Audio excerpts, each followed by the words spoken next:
Hello. Is this on? I think this is on. It is on. Thank you so much for coming. And on behalf of the team at the School of Life, welcome. We've all come from London, but for the next few days, the School of Life will be on the edge of the Pacific, and we're firmly rooted now in LA and its culture and its hopes and its aspirations. What I think we're going to do tonight is talk a little bit about what the School of Life is, what we do. I'll introduce you to my colleagues, Sarah and Raoul. And my name is Alain De Botton. I'm the founder of the School of Life. And then we'll have a little bit of a Q&A and any thoughts that you may have, you may want to share. It'd be a great pleasure. But really, to kick off, welcome. Thank you so much for coming. It's so nice to see many of you here.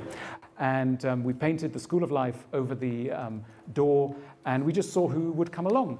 And we've been going ever since. We've been going now 10 years, and it's been a thrilling journey.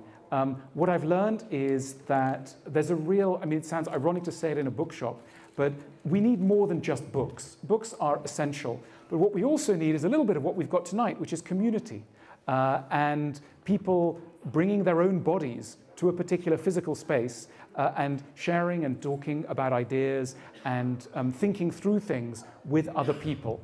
Because in the digital world, there's such an option, of course, just to stay at home and do everything on your phone and via the printed or digitized word. And that's, of course, great, and there's a lot of room for that. But I think there's also room for coming together and creating a community. And so the School of Life is unashamedly a community devoted to self-improvement. Now, if you say the concept self-improvement in the UK, and pretty much anywhere in Europe, people will immediately laugh at you. And it's important for you Californians to realize this, because if you declare in LA that you're interested in self-improvement, that's like saying you like sunshine or like drinking water. I mean, it's just not, why would you even mention that? Of course, it's just part of being human. But no, in Europe, there's a different, an older view. And that view is really to try and improve yourself is laughable, possibly sinful, and a sign that you've swallowed something naive, possibly American, and you're headed for bad things. At the School of Life, we are, as I say, unashamedly interested in self-improvement, but we do remain a European organization. And what does that really mean, a European organization? What I think it means is that we want to get better in all sorts of ways in our emotional lives. We're particularly interested in how relationships can go better, how our working lives can go better, how we can approach life with a calmer, more confident, more serene, more hope-filled approach. But, and it's a big but, we don't believe that life can ever be made perfect. We believe there is no such thing as a perfect relationship, a perfect job, or indeed a perfect life. And we tend to think that a lot of the sickness that we suffer from in the modern world, and in many ways we think the world is sick in all kinds of fascinating and almost inevitable ways, one of the origins of our sickness is our belief in the perfectibility of human experience. And we tend to worry a lot if people come to us saying, I haven't yet met the right person, and that's why I'm single. I desperately want a relationship, but I'm holding out for the right person. Or I'm unable to find satisfaction in any work that I've done so far because I've not yet found the right job. And that's a real challenge to us, because we like to think, well, what is rightness for you? Is the idea of rightness a good one for you? Or are there ways in which a perfectionism that you may have inherited from the surrounding culture may be causing problems for you? So we're kind of fascinated by that. A few practical words on what we do. So we run classes every night of the week. We now have 10 branches around the world. We don't have a branch in the United States, but we have branches in Australia, in South Korea, in Turkey, in the Netherlands, in Germany, and in Brazil, and many other places. And in these branches, we run get-togethers pretty much every night. And we look at all the topics that we're fascinated by in emotional life. So we have classes in how to get into a relationship, how to make a relationship work, how to decide whether a relationship has run out of steam and should be ended. We talk about how the workplace can be navigated, how to find a job that suits us. Thank you. How to how to find the necessary confidence, also how to deal with failure. One of our most paradoxical but also popular courses of instruction is a class called How to Fail. And again, not a necessarily very popular topic, but a very important one, because however much it's an aspiration of all of us to succeed, the true certainty is that all of us are going to fail as well. And therefore, some preparation in the art of dignified and wholesome failure seems important to us. So that's a class that we've been teaching very successfully for many years. We also look at things that are focused around the theme of sociability. We believe that the world is lonely, and it shouldn't be, and that we should learn to open our hearts and our minds and share ourselves, and not just in the buttoned up UK, but pretty much everywhere. Loneliness is an epidemic. We don't know often how to find the words to say the things that we really want to say to those that we love or would like to love or care for, etc. So there are oceans of loneliness, and we are aiming to drain the world of some of the excessive loneliness, unnecessary loneliness. So we have a lot of, as I say, get-togethers and social events pretty much, again, most nights of the week. And then we also teach people the art of how to relate to culture, what we broadly call culture, which is everything that other humans have done to make the world that bit more desirable, comprehensible, beautiful, etc. And that ranges from the work of artists, poets, philosophers, thinkers, but it also encompasses such things as how should one spend the weekend, what should one's leisure time be made out of, how can one appreciate everything from the modesty of a beautiful piece of fruit to a walk in nature, to the evening sky, to hanging out with somebody who maybe you thought you had nothing in common with, but gradually you're able to break down the barriers and see the things that unite rather than things that divide. So all of these topics interest us. We started off running just classes in physical space, and then a few years ago, someone came to us and said, you guys should start a YouTube channel. And I confess to never having looked at YouTube before, but I came down from the ivory tower and have loved every minute of it ever since. So YouTube has become a really big thing for us. So we've got a team that makes YouTube films, and a few times a week we put out a film, and we have viewers all over the world who get to know us that way. Some of you may have come to us from that channel. We also do a lot of work with businesses. We invite businesses to share in the knowledge that we have, and that we deal with our customers who've come off the street and, as it were, are not part of organizations. So corporate work has become a big thing, and one of my colleagues, Sarah, is going to tell us about that in a minute. The other thing that we do is we run a psychotherapy service. We're big believers in psychotherapy, by really which we mean the exploration of those parts of our minds that don't come immediately to consciousness when we reflect on our lives. So much of who we are is in darkness, slightly inaccessible to our nervous, distraction-prone minds, and the presence of another human being who is sympathetic and curious can have a tremendous effect in unlocking bits of our past and help us to realize what we want, where our sorrows lie, and what we might need to do next. So we're big believers in that, and we offer that remotely and also in person. And then on top of that, we recently started publishing books. And so we now have a flourishing printing operation, the School of Life Press. And an odd thing about these books is that they don't have an author on them, or rather the author is the School of Life. And that's kind of weird, because people immediately go, well, who wrote them? And we go, we can't tell you. And that sounds more sinister than it is. But one of the things we're trying to do at the School of Life is to get away from the star system.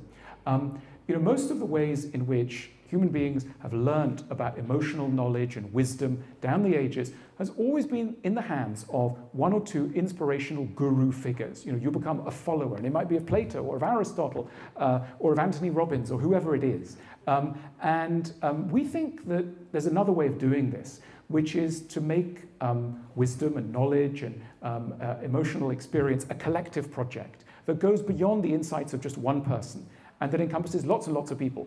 So we don't have bylines when we put out films and books and articles. They're just authored by the School of Life.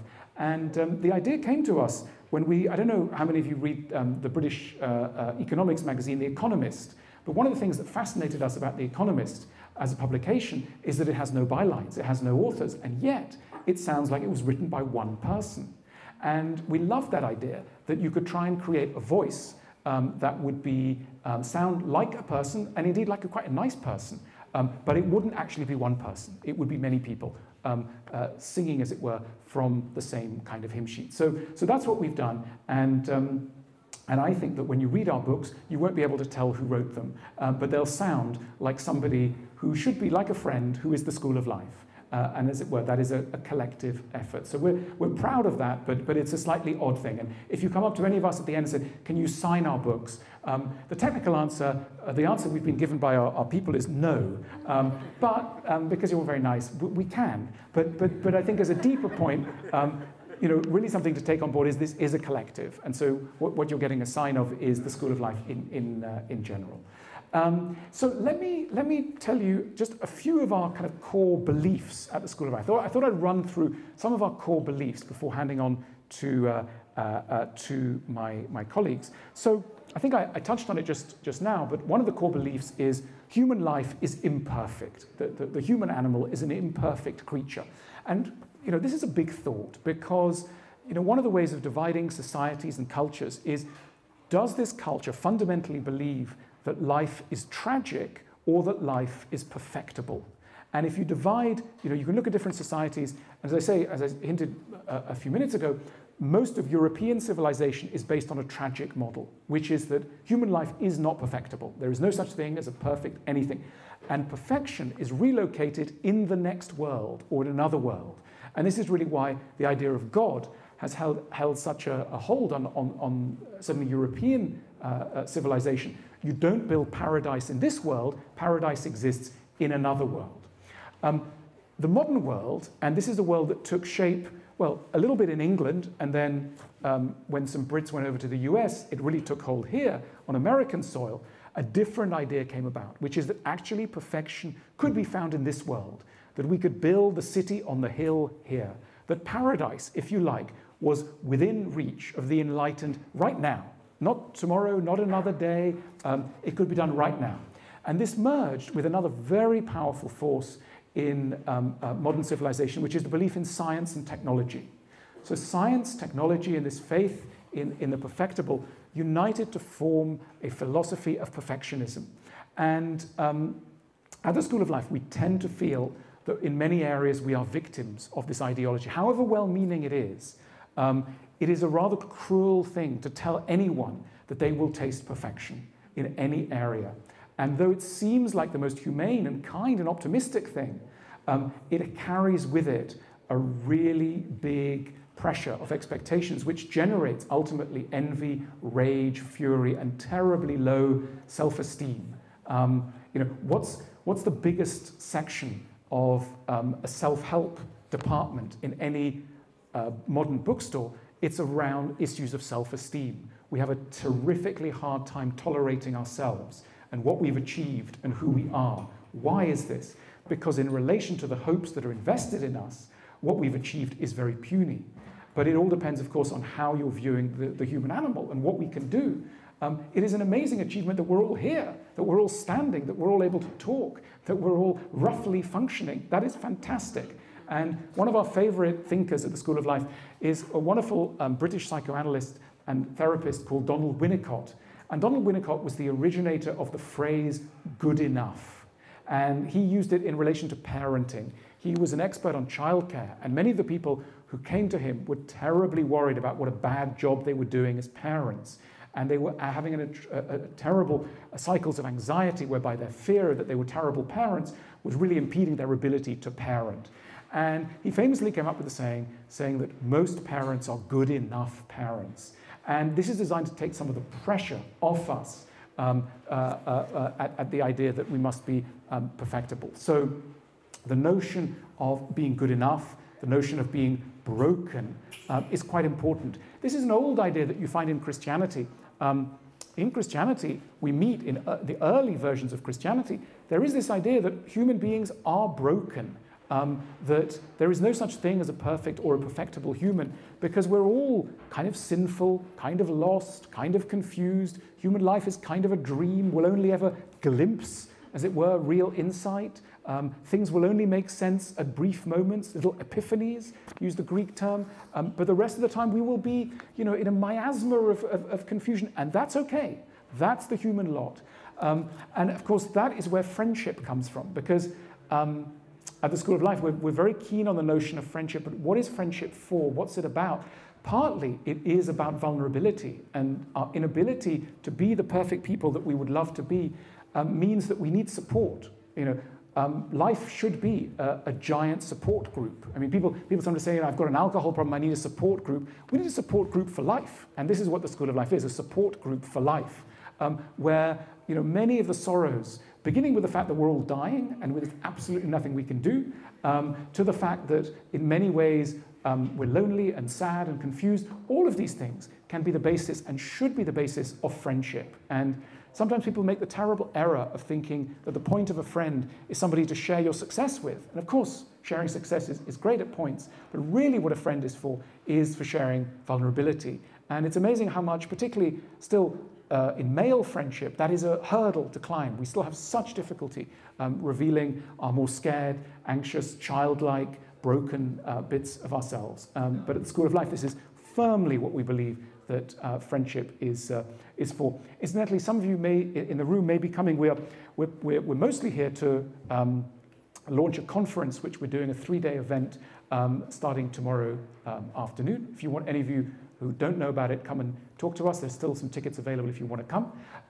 But it's a 3-day event, which is us going to be talking about our ideas, etc. But as we're going to repeat and make clear, it's also an event about friendship. It's about connection. And so that's a really important and a big part of what we do. It sounds like an odd and parochial word, but we believe in kindness at the School of Life. As an aspiration, this seems incredibly important. We live in a world that believes in justice, but doesn't necessarily believe in kindness. In other words, if you've got justice on your side, you can afford to be pretty mean against all those that you think are unjust. In fact, you could kill them or squash them or humiliate them. It doesn't matter. This seems to us fundamentally wrong. The search for justice can only go so far because it should always be secondary or accompanied with an equally passionate search for kindness. There's no point seeking justice if it is unaccompanied by kindness and sympathy, even for your enemy. Again, this is something that we used to know. These were words that were said often from pulpits, but they're no longer. And we need constant reminders. Another big belief at the School of Life is a lot of what we say is completely blindingly obvious. You know it already. So why do we say it? Because our minds are like leaky sieves. That we forget everything that matters to us and that we know already. And so often, the really important guiding things have been in our minds since we were young, but we've lost sight of them. And what we need is not so much new ideas, but reminders of the ideas that we always knew, but that we've allowed to go stale in our minds. So we are an organization partly that is designed to make the good idea you have in your mind, but that you haven't looked at in decades, fresh again, appealing and compelling again. It's not so much novelty. We have enough ideas as a society to keep us going for thousands of years. Sometimes people think that the world is crazy because we don't have the right ideas. We haven't worked out what kindness, justice, truth, and beauty are. The good news is we have. It's on the bookshelves. All the answers are on the bookshelves. The problem is no one reads them. I mean, sorry for our lovely hosts, but not enough people read them. And these ideas are not there when you really need them, which is often at 3 a.m. in the kitchen when you're in despair, or you're having an argument with a friend, or things are not working out in some area of your life. That's when you need the ideas. And partly at the School of Life, what we see our role as doing is making ideas vivid and accessible at the points where you need them. So as opposed to sheer search for novelty, a lot of the things we teach you have been around for many thousands of years, and that's great. It's just that people haven't listened yet, so we're giving it another shot. We're very interested in love at the School of Life, very interested in relationships, and one of the things that we get frustrated by is the culture that seeks to unite us with the right person. And there is no such thing as the right person. We wrote a little book. I originally wrote an essay and it turned into a book that the School of Life did called Why You Will Marry the Wrong Person. Has anybody in the room married the wrong person? Anybody? Yes? Yes, good. You're a good student of the School of Life. And others in the room will be too. And that's fantastic, because that's the way life goes. And it goes like that for everybody. And in fact, there is no one wrong because there's no one right. You know, Tinder teaches us to expect that if we just keep swiping, we will eventually come across the right person. But that's a complete misunderstanding of what love is. Love isn't just an admiration for strength and beauty. It's also a sympathy and a connection with what's broken and what's missing and what is damaged in other people. That is the beginning of love. That's a version of love as well. And so some of what we try and teach at the School of Life is that a vision of love which doesn't acknowledge our brokenness is not really any kind of practical form of love. We recommend that when people go on a date, rather than saying how great they are and how perfect they are and what they aspire to be, one of the first questions that you should ask anyone that you're on a date with is, well, how are you crazy? I'm crazy like this, how about you? And if you don't have an answer to that question, you are a very dangerous person to love. If you believe, is anybody in the room single and believes that they're more or less kind of an easy person to be with, if they met the right person? Anybody is single, kind of believes that they're kind of easy to live with? And brave person? Yeah, okay. Well, you're going to come and see me afterwards, and we're going to have a remedial class. I know you're just indulging me. But of course, look, the thing is that if you think you're easy to live with, probably you're not. And that's not because there's anything wrong with you. It's simply because all of us are really trying propositions. And the more that we can accept that with grace and dignity early on, it's nothing to be ashamed of. Everyone's really difficult. Sarah's very difficult. Raoul's very difficult. I'm very difficult. And I don't even know. These are my work colleagues. I don't know them that well. And so, but why can I say this? I can say this because they're human. And because on the basis of our humanity, we're all tricky to live with. And that's okay, because love is the kind of vital salve that will make that trickiness something beautiful and interesting and eternally fascinating. And I think one of the great enemies of love is self-righteousness. The belief that you are right, that you are in possession of the truth, that the other person has the problem, that's the beginning of trouble. And so the more that two people can approach a relationship going, look, you know, I'm not perfect, and I don't need perfection, the easier and better that relationship is going to be. And I think the more worrying relationships are those that begin with a feeling that you have found an angel. There are angels, but they exist firmly in heaven. They're not walking the streets of LA, and so don't expect that they're going to wander in your life anytime soon. We invented angels simply to project our notions of perfection, and they're not on Tinder, I promise you. We also firmly believe in compromise. I mean, one of the ugliest words, imagine if you had a friend and you said that you recently, you're in a relationship, but you're kind of compromising. Oh my God, that is one of the dirtiest words. I mean, it's probably easier to admit that you've murdered somebody than to say that you're in a relationship out of compromise. And yet, of course, that's a very legitimate thing to have going on. I mean, why wouldn't you compromise? We all need compromise in our own lives and in our lives in relation to other people, because none of us is perfect, and so why would we be in a relationship where we're not at some level compromising? Now, we can discuss, and perhaps now's not the moment, but we can discuss about what the right level of compromise is, etc., etc. But the notion of compromise, per se, seems a hugely important one. And the fact it's a little bit shocking is normally a sign that we're onto something.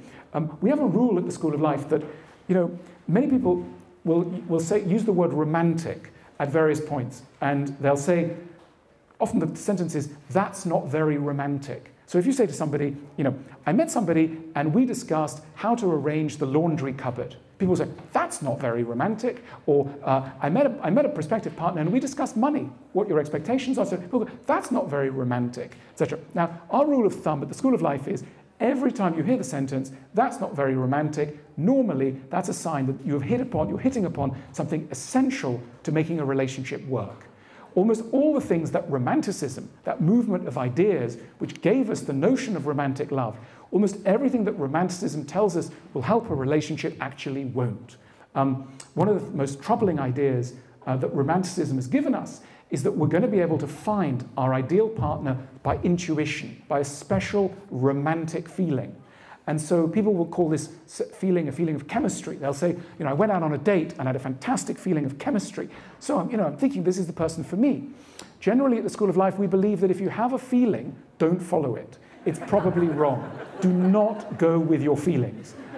This is contrary to most of what you hear nowadays. We're very much a feeling-related culture. Don't believe feelings. The reason is quite simple when it comes to love.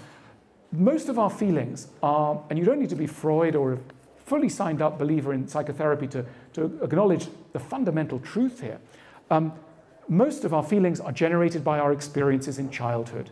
And most of the time, when we are looking for a lover, we're looking essentially with a template, with a map, if you like, drawn from childhood. And that map will be carrying important distortions, because all of our childhoods were a little peculiar in one way or another. They were a little distorted, and those distortions are mirrored in our expectations of what we might want from a partner. And that explains why so often we head for people and find certain people very compelling, even though we're forced to realize, maybe after 3 divorces or lots of pain and heartache, that these people were not good for us. Why not? Because we're carrying with us an idea of what love means that encompasses a lot of rather difficult dynamics which we experienced in childhood. And adult love is an attempt to re-find some of the feelings we first enjoyed in childhood, some of the feelings of love. But these feelings are not entirely balanced and healthy.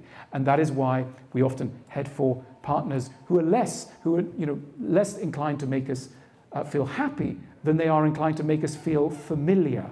And often what we're seeking in relationships is a sense of familiarity, which may involve familiarity with suffering, unnecessary suffering. So this is a long-winded way of saying, please don't trust your feelings too much. And when you find somebody absolutely perfect, loud alarm bells should ring. If you find someone quite terrible, maybe give it a second thought as well, because there's a lot of distortion that's possible. When it comes to the workplace and the world of work and the capitalist system which we live among at the School of Life, we are aware of some of the paradoxes. For example, one of the things that politicians on left and right of the political spectrum are very keen to make us do is believe and create a world that is more meritocratic, right? Like you'll hear everybody talking about meritocracy. Like we want a world that is meritocratic. And what do people mean by this? They mean a world that's not like the old feudal world, where it's all about like who you know and how rich your parents were and what your connections are and who you met at college, etc. That you will be able to rise in society according to your own merits. And that is a beautiful idea. It's a modern idea, and it has a lot of things going for it. However, it brings with it a lot of problems as well, because if you really believe in a meritocratic society, there will be a painful undertow to it. And it goes like this. If you believe in a world in which the successful merit their success, you will have to believe, by implication, also in a world in which the so-called failures deserve their failure. In other words, in meritocracies, the notion of your own biography, your own success or failure becomes your business and your business alone. There's no such thing as luck or chance or accident or bad luck. You are what happens to you. And this is why people go crazy at the course of their careers, because there's no hiding place. You are your job. Your job is entirely identified with you. Remember the first thing that everybody asks each other nowadays in the modern world is, what do you do? Because according to what you do, you will be judged as somebody worth talking to or not. The notion that you could say, look, my job is this, but I am that, is a hugely alien concept to the modern world. We are tightly identified with our work, and this is part of what makes the working world so incredibly anxiety-filled, because it's not just about money, it's about our sense of self, our sense of esteem, our feeling of how much dignity we can expect from other people. So the stakes are very, very high. Modern societies have the highest rate of suicide that humanity has ever seen. Why is that? When in many ways it seems like there would be ever less reason to feel desperate. What are the reasons for this psychological desperation? Well, we mentioned it before, the word loneliness, but also it's this other word that crops up, and you will have heard it in many contexts, but it's a useful word, that word individualism. And the word individualism alludes to a system whereby people are judged individualistically according to the things that they have achieved in their adult life, normally in the context of their career. And this is such a punitive way of judging another human being that it is, for many of us, simply unbearable. Because almost all of us will fail in some area. Almost all of us will need to be judged through the eyes of love. And you can't do that if you're simply judging people through a meritocratic system. So that's one of the things that we try and teach people in the context of work. That said, we're quite keen on capitalism as a whole, and we're quite optimistic about the future. Let me tell you a little bit about why. We like to look at the famous pyramid of needs made by Abraham Maslow in the 1950s. You remember the famous pyramid of needs, where he identified what human beings need in order to be happy. And at the bottom of the pyramid, you have the need for food and shelter and transport. And as you climb up the pyramid, you get to more psychological needs, like the need for friendship, connection. And then at the top, a rather mystical and beautiful phrase, self-actualization, the need to become who you really are and fulfill your kind of spiritual and psychological destiny. Now, if you look at the economy as it's organized now, most of us are working right down at the bottom of Abraham Maslow's pyramid of needs, right? Like first world problems, like your white wine is not chilled enough. I suppose that's your first world problem, is it? You know, you guys are wondering that your serviette is not on the correct side. Nonsense. You know, we are striving, the world is doing everything it can. Humanity is exhausting itself and exhausting the planet to reach a level of first world living standards. But of course, we all know this, first world living standards do not deliver the satisfaction that we want. Why not? Well, partly because we insist in thinking that they will and can, so long as we just keep going down the path we're already on. At the School of Life, we're interested in the problems that start to occur when people have got enough food, they have got enough shelter, they've got the basics of life sorted out, and yet they may still be very, very desperate. And we know from our work with the public that there is an ocean of desperation out there. An ocean of desperation that has not been touched by all the so-called advantages of civilization, and in some ways have been worsened. So we see an enormous role in helping humanity at the new level of prosperity that we have reached in first world societies like those of Northwestern Europe and the United States.